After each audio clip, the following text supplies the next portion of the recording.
La hora de Moreno. El programa de Guillermo Moreno. Economía, política y actualidad. A puro peronismo. Los viernes a las 19 en Caput.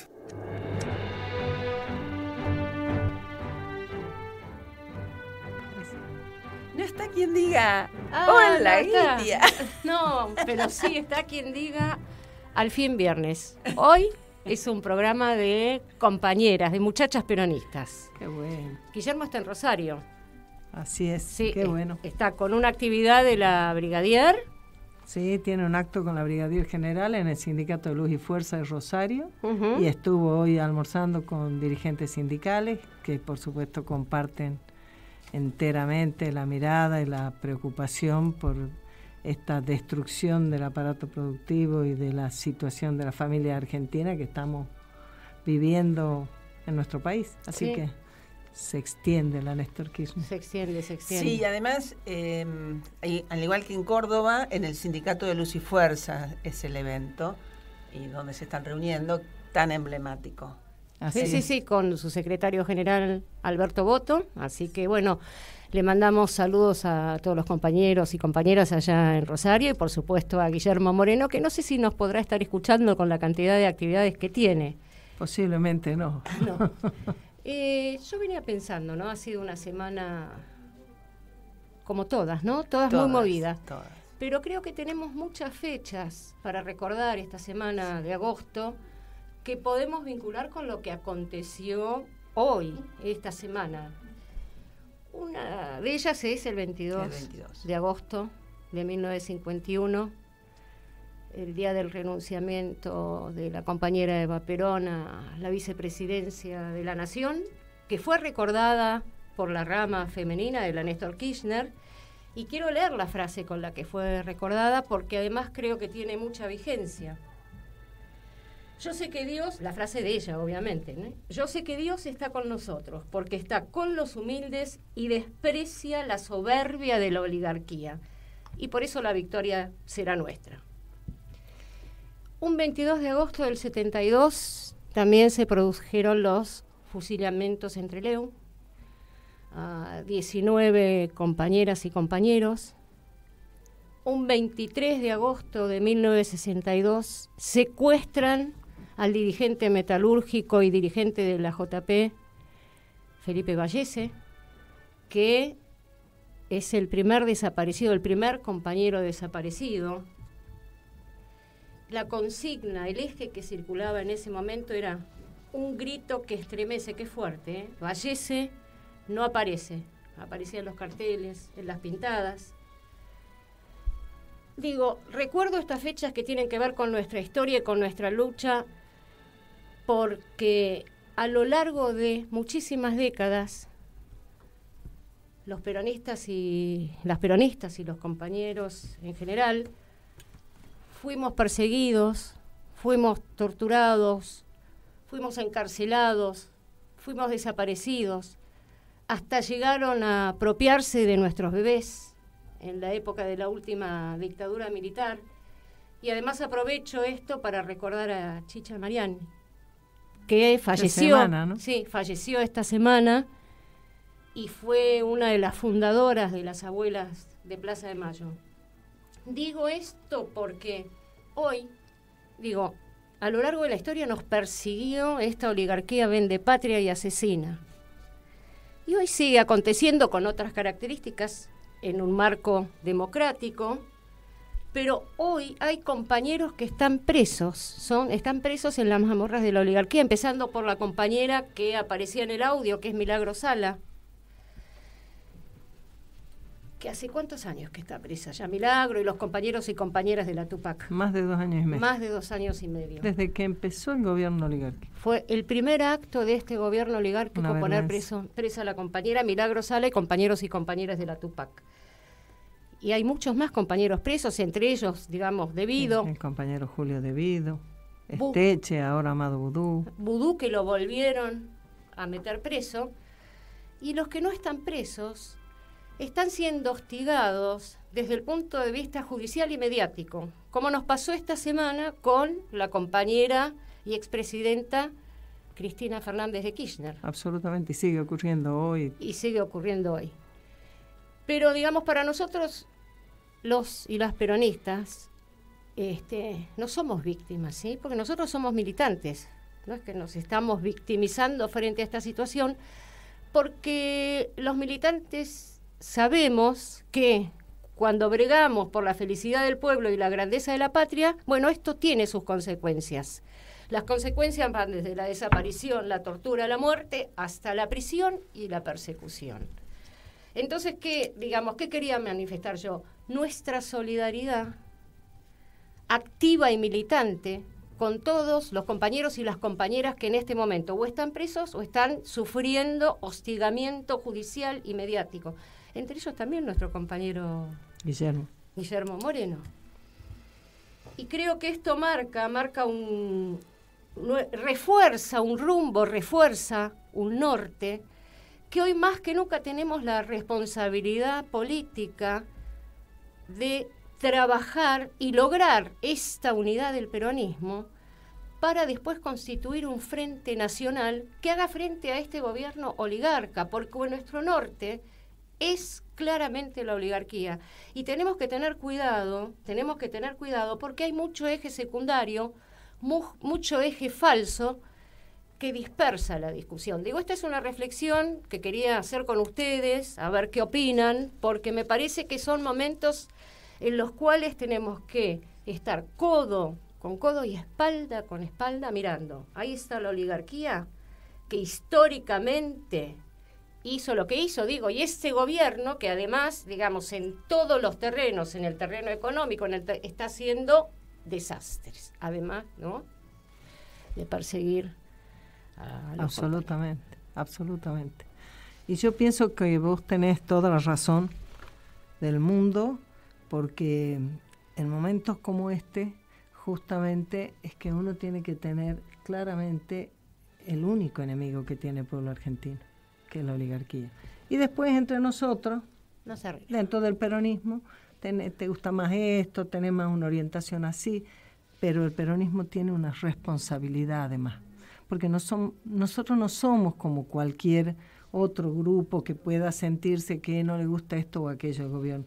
Nosotros somos el movimiento político y el partido político que tiene la responsabilidad de dar respuesta, no solo de hablar, no solo de opinar, no solo de protestar, no solo de reclamar, sino de generar la respuesta y las alternativas.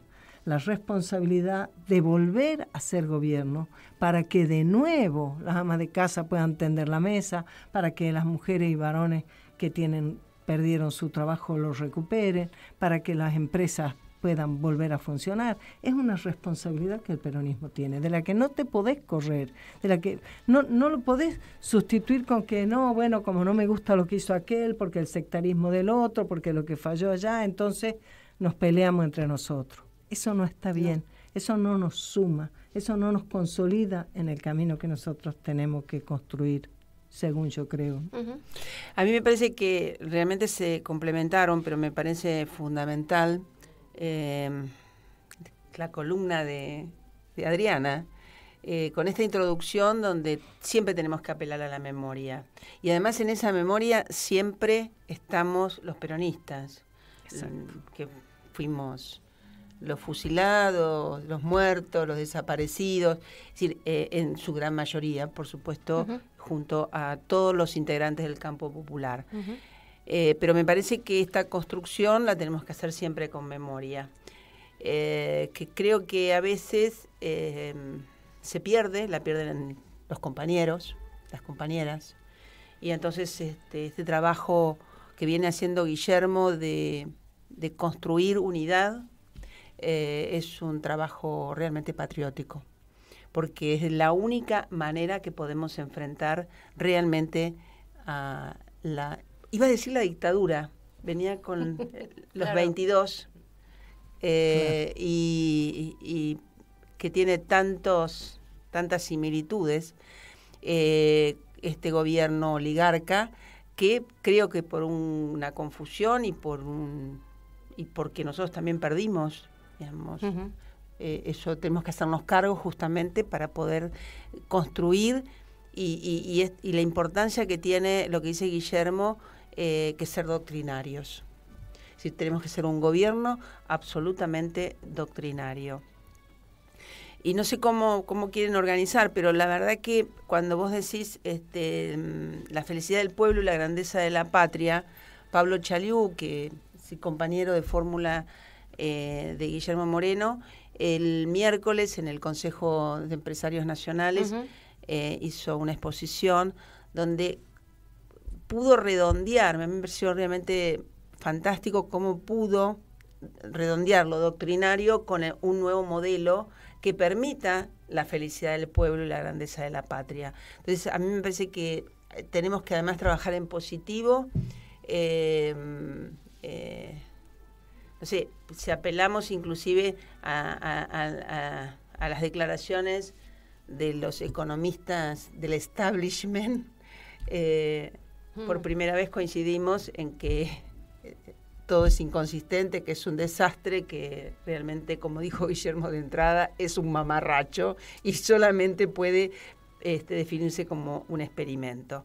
Entonces, en realidad, cuando justamente todo el arco de análisis económico hoy coincide con el peronismo, pero el que puede ejecutar ese modelo es el peronismo, y esa además, creo es la importancia. Coincide en diagnosticar la inconsistencia de esto. Ellos tirarían el carro para el lado de una respuesta liberal. Claro. O sea, que no resolvería los problemas ni de la patria ni del pueblo.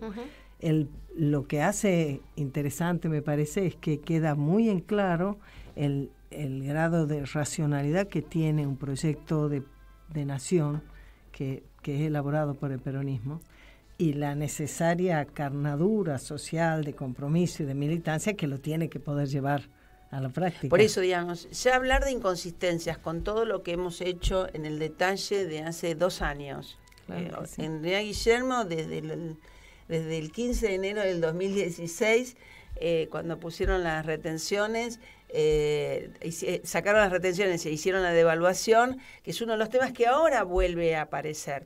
Pero además, cuando hace poquito, yo creo que el último programa que participé junto a Guillermo, hablé del tema de las retenciones, que era un tema que estaba empezando a aparecer cuando empezó esta supercrisis que se venía acumulando, pero que estalló en junio, julio, y bueno, y se sigue incrementando, porque el tema de las retenciones es importante que además se le dé como un marco, no digo académico, pero también otra vez apelando a la memoria y a la historia de la política económica argentina.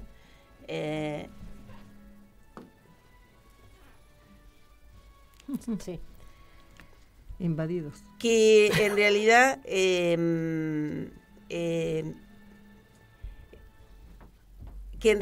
es importante que cuando estamos hablando de las crisis y estamos hablando de lo que tiene que ver con el déficit fiscal y cómo lo que hizo el gobierno para sacarse una foto con la sociedad rural, porque no tienen con quién sacarse una foto, que también ya es la sociedad rural medio con el tema de las retenciones. Claro, pero bueno, con retenciones, Duhomne empezó a hablar y el Fondo Monetario de la necesidad de volver a las retenciones.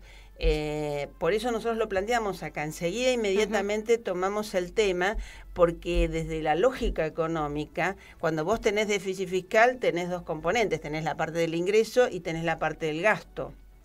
Entonces, si vos tenés ingresos y en realidad le estás dejando una devaluación enorme al sector agropecuario que está exportando, y además no le pones retenciones, en realidad la distribución del ingreso que haces a favor de ese sector es tremenda. Pero además, entonces, si vos pones además las retenciones, aumentarías el ingreso fiscal. Y no apelar todo el tiempo a el gasto fiscal. que por supuesto que tendremos que revisarlo, pero lo primero que salió a decir Duhovne, y acá Pimpi, apelo a tu experiencia, empezó a hablar de sacar las jubilaciones por moratoria, que además, viste, no les importa además los derechos adquiridos, no les importa que un próximo gobierno tenga que pagar los juicios, porque es un derecho. Entonces, en realidad, todo lo hacen mal. Y en las medidas que tomaron por no ponerle otra vez las retenciones al campo, al llamado campo, porque siempre digo el campo también son los limones, que están en Tucumán, y la manzana que están en Río Negro, y la yerba mate que está en Misiones. Entonces, digo, en lugar de decir voy a aumentar los ingresos para hacer una mejora y más consistente, además la lógica de lo que tenemos como déficit fiscal, que es abultadísimo y ya supera los niveles que tenía Alfonsín cuando se fue. Por otro lado, entonces aparece el tema de estas retenciones. Y es interesante, no sé cómo seguimos el análisis, pero me parece que hay toda una historia de retenciones o de evaluación compensada. Es decir, como que en realidad lo interesante, por eso digo, Moreno no está, pero parece que como el Espíritu Santo está en todas partes. Claro, porque está presente en todos los discursos. Es decir, habla Melconian de las retenciones, un discurso. Pero habla Melconian de... Un audio, perdón, no un discurso, porque si lo escuchamos a Melconian en su discurso... No, pero en realidad hace referencia a las retenciones impuestas por el gobierno nacional y popular de Néstor y de Cristina, y que ya venían del 2002 en realidad, con Duhalde, sí. Con Duhalde, y entonces todo se simplifica en que es una medida de Moreno. Yo creo que es un orgullo para Moreno, porque la verdad es que pareciera que para hacer referencia a un gobierno peronista hay que hacer referencia a Moreno. Tal cual. Entonces, se referencia a Moreno cuando en realidad podemos hasta hacer como un análisis desde cuándo hay, y lo hemos escuchado también en los nuevos discursos, que creo que lo dijo Melconian, apela a Krieger Bacena, lo peor de la dictadura, pero que es el que empezó con esa en realidad lo que llamaron devaluación compensada, es decir, devalúo y pongo, claro. Porque ni siquiera, y lo dijo Guillermo alguna vez, y lo repitió varias veces, ni Videla, con lo cual tremendo lo que hizo ese gobierno, tremendo, la comida de la boca, pero se cuidó 2 años. Es decir, entre el 76 y el 78, siendo Martínez de Hoz, es decir, siendo la sociedad rural argentina, la oligarquía, las 1000 familias en el Ministerio de Economía, no sacaron las retenciones, como lo hizo Macri ahora. Uh-huh. Recién lo hicieron en el 78, y así todo en el 82... Ellos cuidaron la política primero. Claro que ellos fueron a adueñarse del escenario político. Por eso los 2 primeros años no mostraron su verdadero rostro de clase. Todos sabemos que el 24 de marzo del 76, en el discurso de Martínez de Hoz, empieza el modelo económico que realmente hemos sufrido, y por ello fueron... Pero ellos tenían por eso tenemos los muertos y los desaparecidos. Ellos tenían que amedrentar a la sociedad. Exactamente. Y ellos venían con un cierto beneplácito de una parte de la sociedad, uh-huh, y quisieron consolidar eso mientras arremetieron de esa manera brutal a sangre y fuego, ¿no? A sangre y fuego. Por eso tardaron 2 años en mostrar su verdadero rostro. Creo yo. No, creo que lo mostraron de inmediato, pero creo que no tenían políticamente la posibilidad de hacer lo que estaban haciendo y encima que la gente no tuviese la comida. Por eso te digo. Entonces, en realidad profundizaron, además después en el 78, desde lo que hacían con la represión y con la masacre que hicieron, y después lo acompañaron. Bueno, hasta el 78 fue el peor periodo de sangre y fuego de la dictadura. Y vos fíjate, cuando ellos empiezan a sacar los dientes y a sacar sus garras, 4 años después teníamos las marchas de Pampas y Trabajo. Claro. Ubaldini a la cabeza, digo. El pueblo argentino no es un pueblo, digamos, después de una que se la feroz banque represión claro. tan fuerte como fue la de la dictadura, donde además acabaron con la gran parte de la dirigencia sindical, porque, digamos, la mayoría de los detenidos desaparecidos son laburantes, son trabajadores. Así todo, 4 años después, de nuevo de pie el movimiento obrero, Sí, encabezando la Y lucha. ahora una cosita, Bea, vos corrígeme si hablo, No, por favor. si digo errores, pero... El otro día te escuché ¿En en la dónde? hora de Moreno y estuviste brillante. Ah, sí, transmitiendo. Yo hablo tratando de ver si estoy traduciendo adecuadamente. Pero la pero- formación Pero no, de bien, ambas bien, se bien. nota. Sí.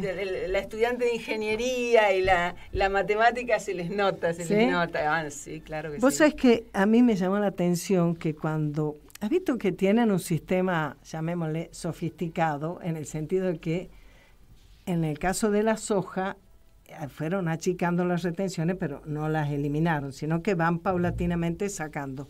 Y en parte lo que están observando ahora es que eso de ir disminuyendo las retenciones ahora es un problema, por lo que vos explicás, de que no alcanza con lo que ajusten en el gasto, que además, falso que ajusten, pero ponele, no alcanza con gastar menos, hace falta ingresar más, que es lo que Nunca harían lo están ellos. haciendo. Pero Nunca lo harían. te fijaste que en un momento decidieron suspender solamente en las retenciones que le ponen a la harina de la soja y al aceite de la soja, Ujú. no al poroto. O sea, es como No, si no, vos por dijeras, eso. no pueden disimular la oligarca que son hermanas, cuando tienen que meter mano ahí, pero con el campito, con el porotito No, pero lo digamos, quieren la Unión Industrial tocar. Argentina tuvo declaraciones, después digo, no tienen una foto con la Unión Industrial Argentina. La Unión Industrial Argentina enseguida reaccionó Sí, hace sí. 10 días, a lo sumo, o la semana pasada, ¿no? Se pasan tantas cosas que... Ahí es tan vertiginoso todo. Sí.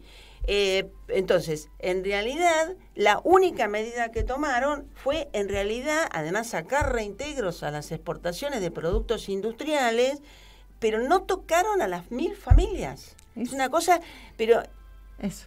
Es eso, tal Eso cual. es lo que quería decir. no necesita traducción, digamos, Claro. es tan lineal. Impresionante. Es impresionante. Es impresionante. Impresionante, pero Y te impresionante. digo que un detallito, ¿no? Bueno, vos mencionó una cosa tremenda, que es que se le salen los dientes de vampiro que tienen, queriendo ir sobre las mujeres, mis colegas, las amas de casa que se han podido jubilar, diciendo que tienen que revisar y sacar esas jubilaciones moratorias.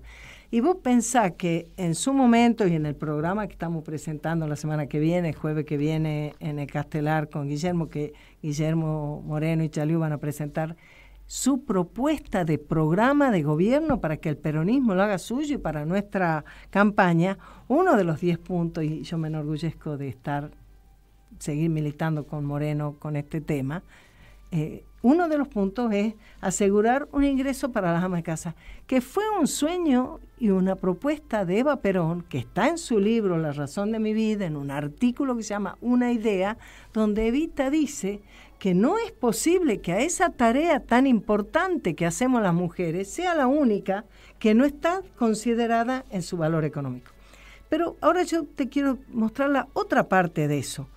Cuando vos trabajás desde un proyecto nacional y te fijás que en cumplir ese derecho y ese sueño de la ama de casa, de que el trabajo que hacemos sea considerado por la sociedad, pues al mismo tiempo estás asegurando lo que estos inútiles no pueden asegurar, que es que haya algo de recurso en la familia para que se mueva la economía. O sea, estás cuidando también esa parte También la del programa de producción estás desarrollo, cuidando. que es el consumo, para que vos puedas tener la Producción. posibilidad de tener producción, porque vos hoy es como que todo te tira para abajo, unas tasas de interés que son infernales, un salario que está planchado, un empleo que está cada vez más en baja, y entonces todo es un combo que va sumando para que vos veas las persianas bajadas, para que vos veas la gente que está en la calle con este frío, cada día más gente No, es durmiendo terrible, a la pero es intemperie, terrible. que duermen de día, hermana, porque de noche es más peligroso.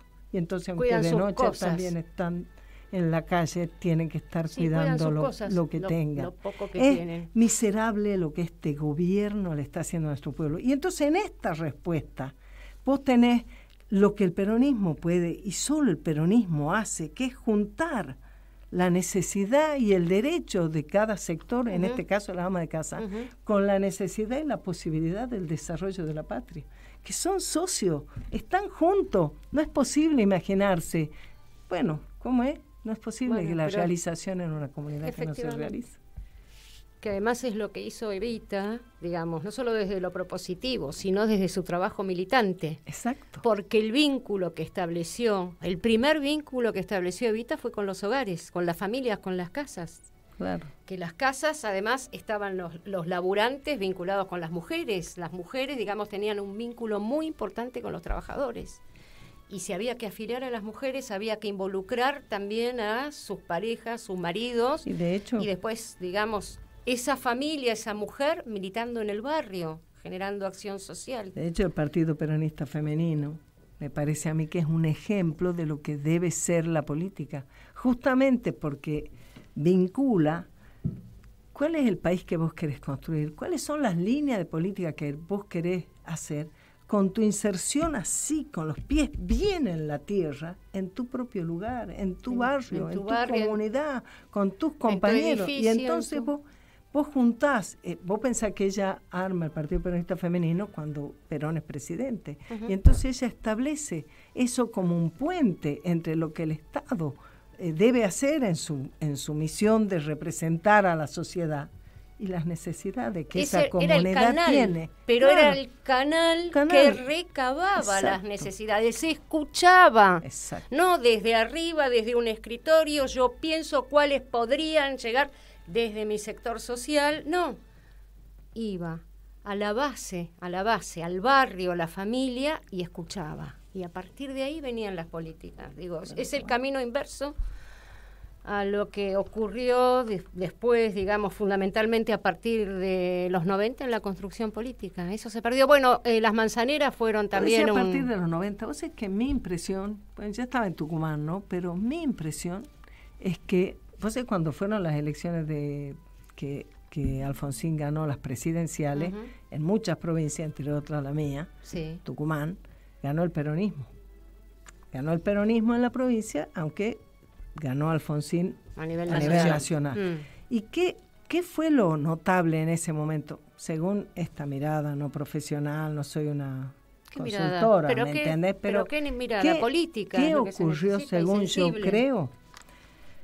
Los radicales eran gobierno nacional y no tenían inserción territorial, salvo en sectores de clase media y en algunos, porque ni siquiera eran unos grandes militantes universitarios, debo decirte, todavía.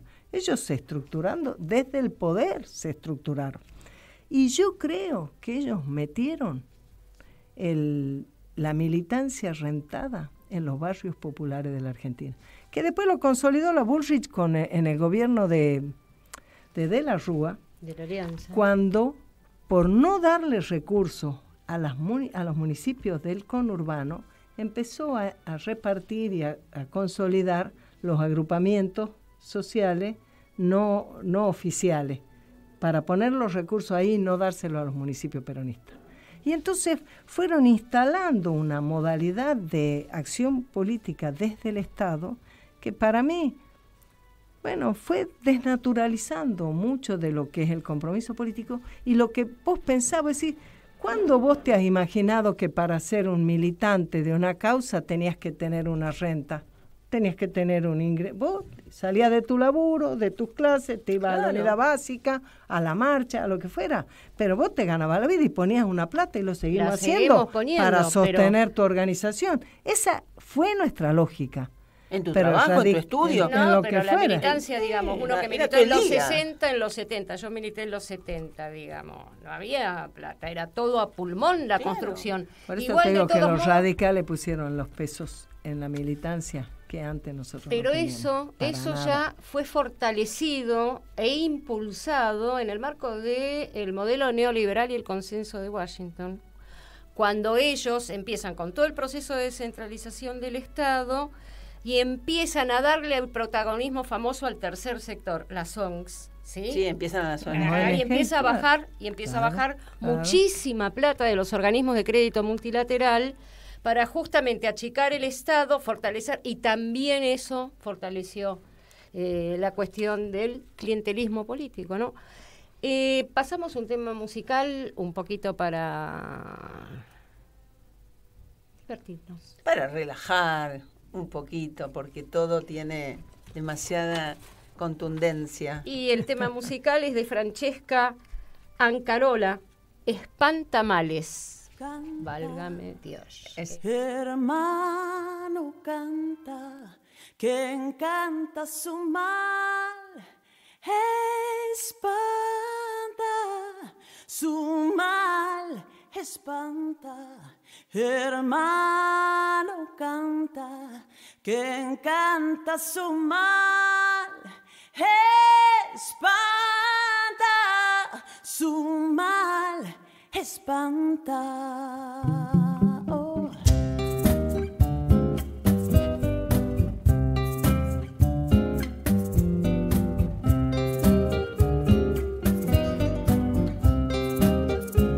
Quita esa pena que tiene negro dentro del alma, cuña muy bien. Dentro del alma, cuña bien digo. Dentro del alma, cuña. Quita esa pena que tiene negro dentro del alma, cuña muy bien. Dentro del alma, cuña bien digo. Dentro del alma, cuña. Y es que hay mucho que perder con el corazón cerrado. Y es que hay mucho que perder con el corazón cerrado. Los años van escapando y es que no pasan en vano. Los años van escapando y es que no pasan en vano. Saca esa rabia y tira pa' afuera. Saca esa rabia. Saca esa rabia y tira pa' afuera. Tira pa' afuera. Oh, canta, hermano, canta, que encanta su mal. Espanta, su mal espanta. Hermano, canta, quien canta su mal. Espanta, su mal espanta.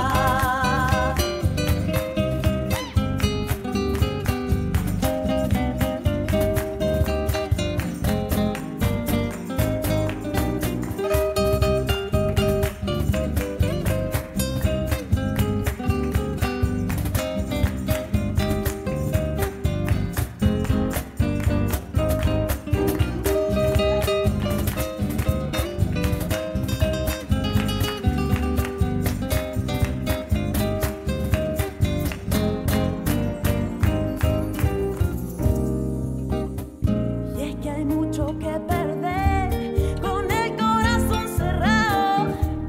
Y es que hay mucho que perder con el corazón cerrado. Los años van escapando y es que no pasan en vano. Los años van escapando y es que no pasan en vano, hermano. Saca esa rabia y tira pa' afuera. Saca esa rabia. Saca esa rabia y tira pa' afuera. Tira pa' afuera. Ahora vamos a escuchar el audio de Melconian. En este caso, una devaluación con retenciones no afectaría la tasa de inflación que está estratosférica. Y porque en general se trata de dejar el tipo de cambio efectivo a valores de hoy, o no más allá de lo de hoy. Y si bien una vez más ocurrió, el kirchnerismo hizo un abuso de eso. Quien inventó eso fue, casi digo, la derecha en un gobierno dictatorial, que fue Adalbert Krieger Bacena. Onganía. Claro, fue el inventor de la devaluación compensada, que es un parche y ha quedado totalmente obsoleto. Lo recreó Moreno, que bajo elementos coercitivos con 60% de brecha y control de cambio abortó inmediatamente. Pero yo no he manifestado ningún elemento de coerción ni cercenamiento de las libertades. Sigue siendo un mercado flotante, libre, con una retención que intenta subir el tipo de cambio, pero que no pegue rápidamente en los alimentos, y no es eterno. ¿Sí? Bueno, vamos a ir de alguna manera, porque habla de tipo de cambio efectivo. Es decir, en realidad, ¿qué está diciendo Melconian? Paremos hoy este tipo de cambio, y termina diciendo justamente con los alimentos. En realidad nunca se debería haberse tomado la medida que tomaron en diciembre del 2016 o 2017. No. 15 entonces. En cuanto empezaron. Sí, cuando empezaron, enero del 2000. Diciembre del 2015. Diciembre del 2015. Exacto, diciembre del 2015.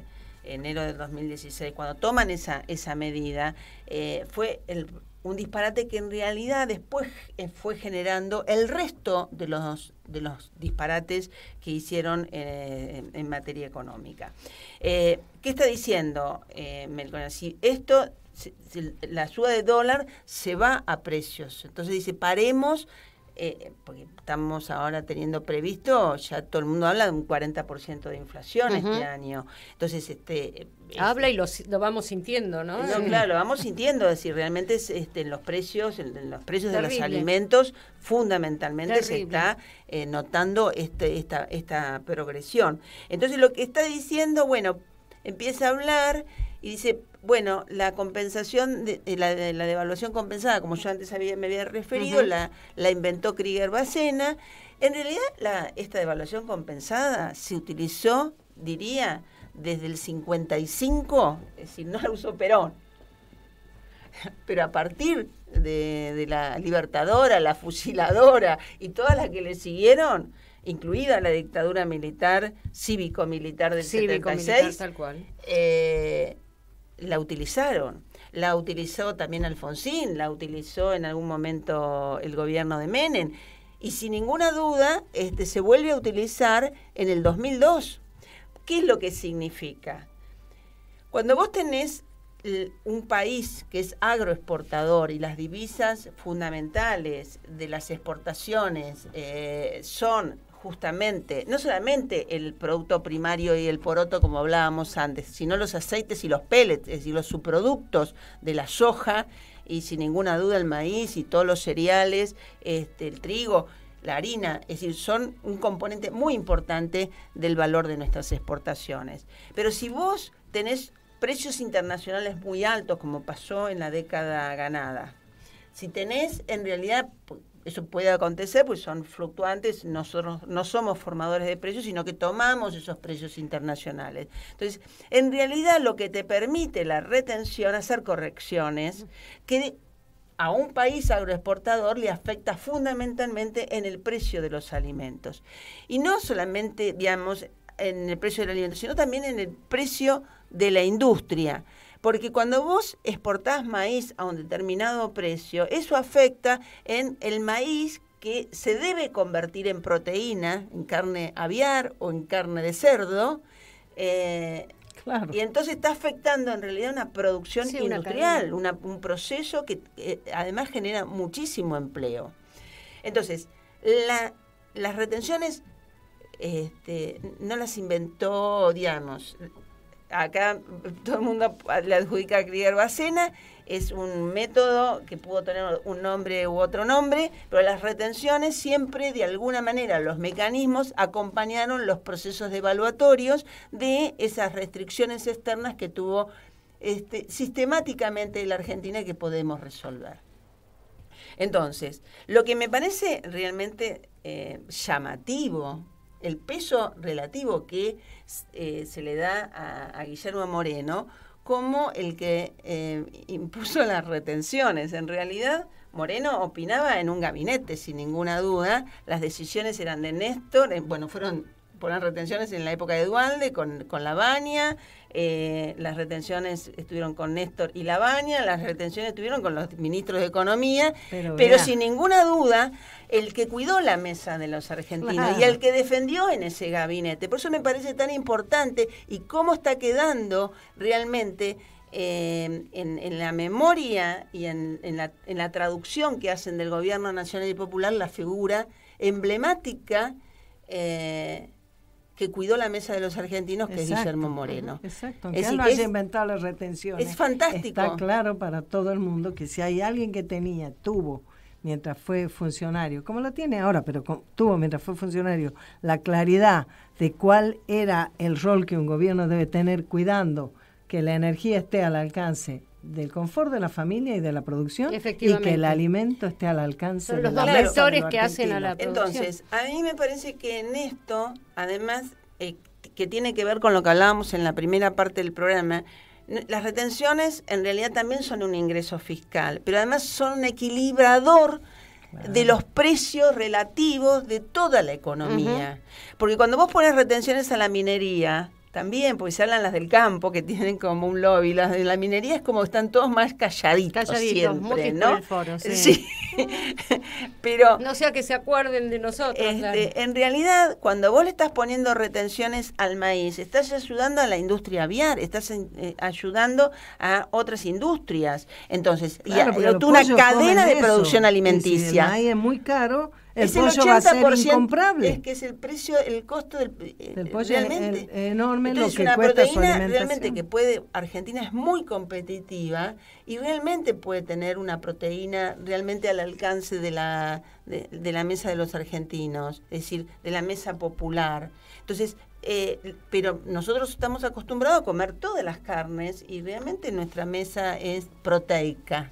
Claro que sí. Ahora, esto es del lado de los ingresos, pero además hay algo que me parece que es importante también insertar y que vos hablaste de que la semana próxima, si no cometo un error, es el 30 de agosto, se hace un evento en el Castelar donde Guillermo Moreno y Pablo Chaliú y se hace todo un lanzamiento y donde va a haber distintos temas que se van a tratar. Y vos vas a tener la responsabilidad de un tema tan importante y tan revolucionario como es el ingreso de las amas de casa.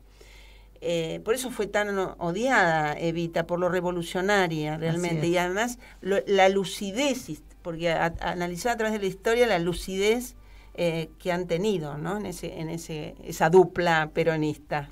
Que las sigue habiendo, ¿no? Y sigue habiendo duplas. Entonces, en realidad, bueno, yo voy a tener la responsabilidad de hablar sobre otro de los temas, porque por supuesto para un modelo, si tiene que ser de contingencia, será de contingencia, y si no, será las bases del modelo de desarrollo económico sustentable. Sí, sustentable, es decir, algo que realmente pueda generar el crecimiento que estamos necesitando. Yo voy a tratar el tema de la administración del comercio y voy a hacer una breve referencia, porque la administración del comercio también fue absolutamente responsabilidad de la lucidez de Guillermo Moreno, que se lo propuso, y él lo dijo varias veces, se lo propuso delante de Amado Boudou a la presidenta, a Cristina Fernández de Kirchner, y dijo, bueno, de alguna manera, a ver, pongándonos a moda de hay que romper muchos huevos para poner la administración del comercio, en todo sentido. Y entonces Cristina dijo, si yo me tengo que pelear con el mundo por el empleo argentino, me voy a pelear con el mundo. Sí, es lo que siempre recuerda Guillermo. Siempre recuerda el apoyo que tuvo a nivel de la presidenta y que estaba electo también como vicepresidente Boudou, pero todavía era el ministro de Economía. Entonces, en realidad se puso en marcha algo que fue una novedad a nivel mundial y que realmente, cuando nos hacen el juicio en la Organización Mundial de Comercio, que lo hacen Estados Unidos, la Unión Europea y Japón, nosotros teníamos claro, porque no era que los afectábamos directamente, sino que era un ejemplo que no debía cundir. Exacto. Eso era lo fundamental. Lo tremendo fue todo, pero los nuestros, lo que que llama el fuego nos amigo. atacaron, los nuestros. Pero en realidad cuando hay un cambio sustancial, se termina con el que vos mencionaste, consenso de Washington, desde otro sentido, ¿no? Pero en realidad todo tiene que ver con todo. Termina ese consenso de Washington con gana las elecciones Trump. ¿Y qué es lo que acontece? Empieza a ser una administración del comercio al estilo... Asentada en el vector nacional de la economía. Claro, que fue lo que hizo Guillermo Moreno en el gobierno de la década ganada. Entonces, pero ¿qué importancia tiene en este momento muy trascendente? Porque nosotros tenemos ahora una crisis, dijimos, del déficit fiscal. Pero además tenemos un déficit enorme comercial y un déficit de la balanza de pagos. Y acá está diciendo, en realidad, Melconian, algo que no tiene que ver con nuestro modelo, porque él no está poniendo justamente la administración del comercio que nos permitiría no hacer una devaluación tan alta. Porque podríamos conseguir justamente esas divisas a través de la administración del comercio, que por supuesto no solamente cuida el empleo en la Argentina, empieza a generar la demanda y todo lo que nosotros conocemos como virtuoso, sino que creemos que por las condiciones del mundo, las condiciones políticas y económicas del mundo, en este momento el peronismo tiene que afianzarse en un modelo de oferta.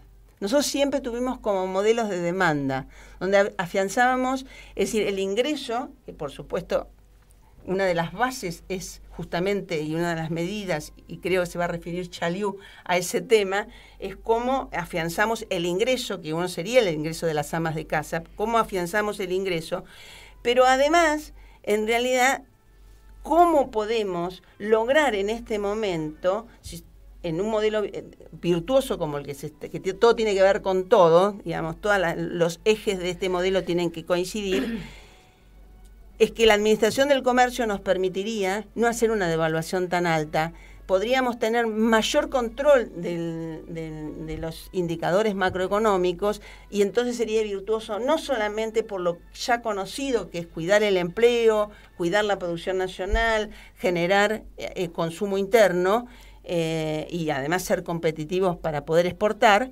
sino que nos permitiría también, de alguna manera, equilibrar también esa cuenta del sector externo. Pimpi, no quiero que me digas, vas a tener un factor sorpresa también, me imagino, cuando hagan la presentación, o podés, la presentación de la propuesta desde el sector de las mujeres de casa. Yo voy a ir completamente vestida. Voy a tratar de no sorprender demasiado al auditorio. Pero tal vez con algún color en los el cabello. Claro, eso sí. Eso no vamos a privar a nadie de esa parte del espectáculo. Mira, yo creo que hay como, yo te decía hace un rato, las dos partes del asunto. Hay una parte que es reivindicar la historia, la propuesta de Evita, la realidad de millones de mujeres que llevan adelante su familia, que trabajan más allá de que hagan otras tareas, que construyen la comunidad, la vivencia cotidiana, y que a su vez, en muchos casos todavía tenemos un retraso respecto de cómo entre mujer y varones tenemos la distribución del ingreso también. Porque todavía persisten ciertas formas discriminatorias. Por más que nosotros ya desde la época de Perón y de Eva tenemos en nuestra legislación la igualdad de salario por el mismo trabajo, pero no se estaría cumpliendo. Por eso, pero no siempre se cumple de una manera velada o sutil, llamémosle.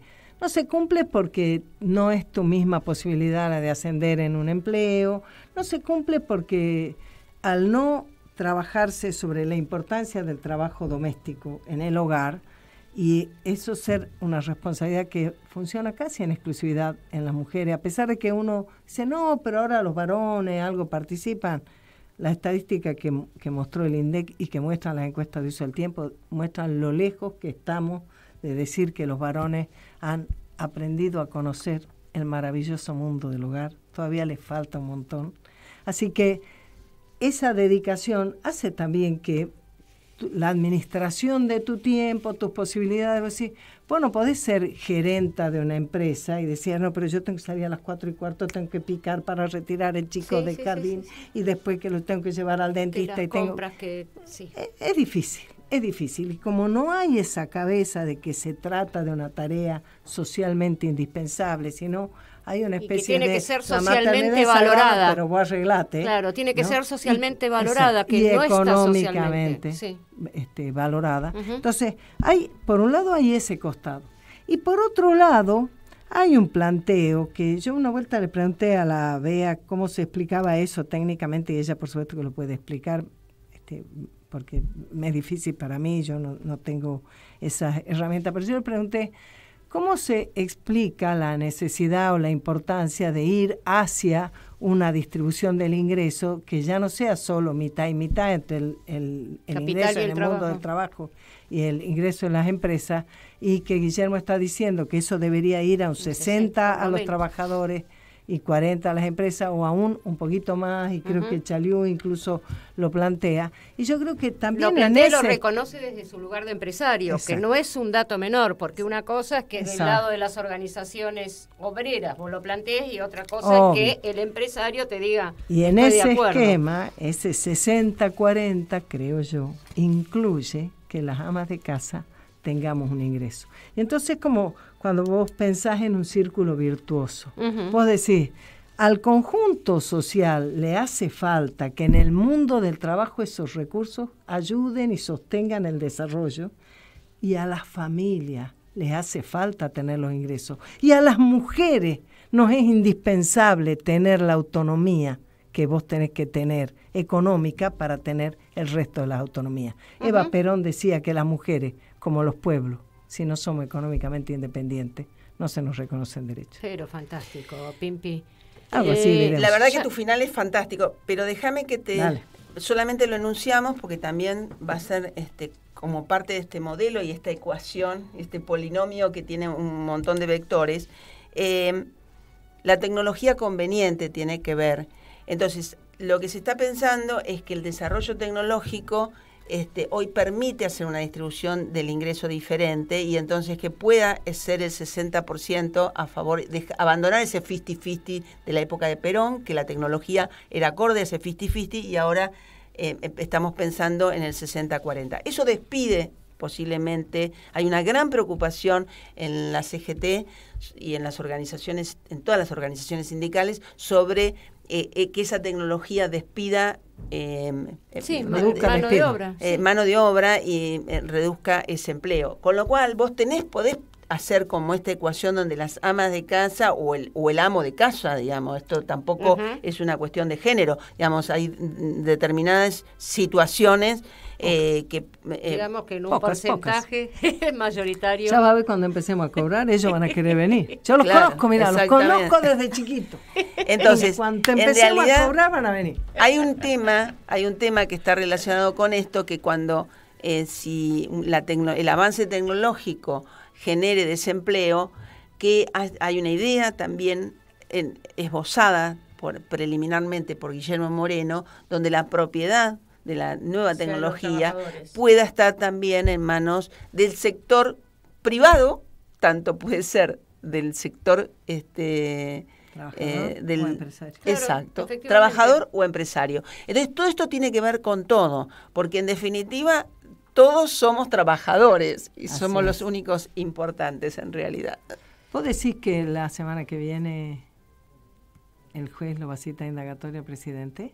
¿Eso es lo que me estabas diciendo hace un rato? ¿Eso me estabas diciendo? ¿O yo te entendí mal? No. Bueno, el primero que lo dijo fue Moreno. Me pareció. Pero ya después, ahora, Zunino, en Animales Sueltos hacen muchas referencias. No, lo que pasa que creo que también acá hay, mientras en general se plantea que esto va pura y exclusivamente contra nuestro gobierno y contra Cristina, en realidad Guillermo te corre, deje y dice, muchachos, viste que dice, no, en realidad el destino último va a ser Mauricio Macri, que es en realidad quien está detrás y hace mucho tiempo de la patria contratista. Entonces cuando vos entras a tirar los hilos, ¿Vos va. viste el Y ya lo están reportaje- diciendo ¿Vos muchos. viste el reportaje de Neustadt a Macri, Mauricio, Sí. con Franco al lado? Hará, ¿qué será? 20 años. Era No, la época más. Que era de Menem. niño con bigotes no, y... ¿Más de 20? Sí, me parece que más de 20 años. Bueno, 20 y tanto, donde le pregunta si se siente incómodo que lo denominen patria contratista. Y dice, bueno, es que no es grato, pero bueno, eso es lo que soy, dice. Y bueno, y da a entender, y bueno, se hace, es así. Pero ellos surgieron al calor de la Es dictadura militar. Absolutamente. Estos grupos económicos Sí. engordaron, pidieron crédito y después se nacionalizó Sí.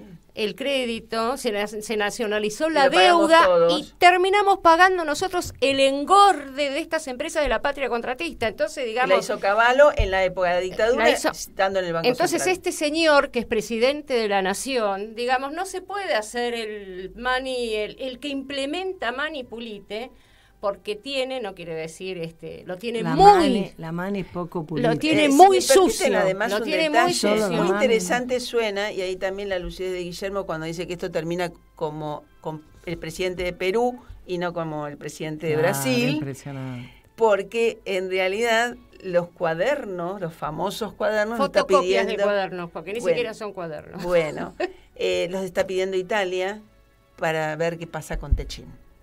Y Techín también y Odebrecht estaban en el gobierno de Perú. Bueno, pero cae, Y acá está todo. Este es un combo. es un combo. Pero bueno, ¿Lo querés escuchar? ¿Querés ¿eh? escuchar a Escuchémoslo, Zunino? escuchémoslo a Zunino y... No lo vamos a escuchar a Zunino. Sí, mientras vemos Hemos que hablado escuchamos, demasiado. te Somos tres pregunto- mujeres hablando Bueno, te mucho. pregunto quiero una decir cosa. una cosa. Bueno, tenemos pero que quiero ir. decir una sola cosa, saludar a Pablo Bruseta, a Nora Palavecino y a Patricia Mendoza, que nos mandaron muchos saludos. Qué bonito. Chicas. Bien. Y además quiero decir que, bueno, digamos, saludos para los compañeros de Astilleros Río Santiago, Así es. Sí. los compañeros de TELAM, los de Fabricaciones Militares, Las y a universidades mis que están compañeros y compañeras de las universidades, porque estamos en pie de lucha en defensa de la educación pública, del presupuesto y de las universidades públicas, porque este gobierno quiere achicar todo. Y ya lo había dicho Vidal, que los pobres no van a la universidad. Nosotros pusimos universidades en el conurbano para garantizar la accesibilidad a la educación superior. Y estos señores quieren ir cerrando, porque las van vaciando desde el punto de vista presupuestario, y quedarse con las doctas tradicionales, que serían la Universidad de Buenos Aires, la de Córdoba, y el resto, digamos, ir cerrándolas, desfinanciándolas, para que los pobres no lleguen nunca, digamos, los que están, digamos, en situación de pobreza no lleguen nunca. Nosotros vamos a garantizar cuando volvamos también la accesibilidad, pero además vamos a trabajar sobre la pobreza, que este señor no lo está haciendo. Vamos cerrando.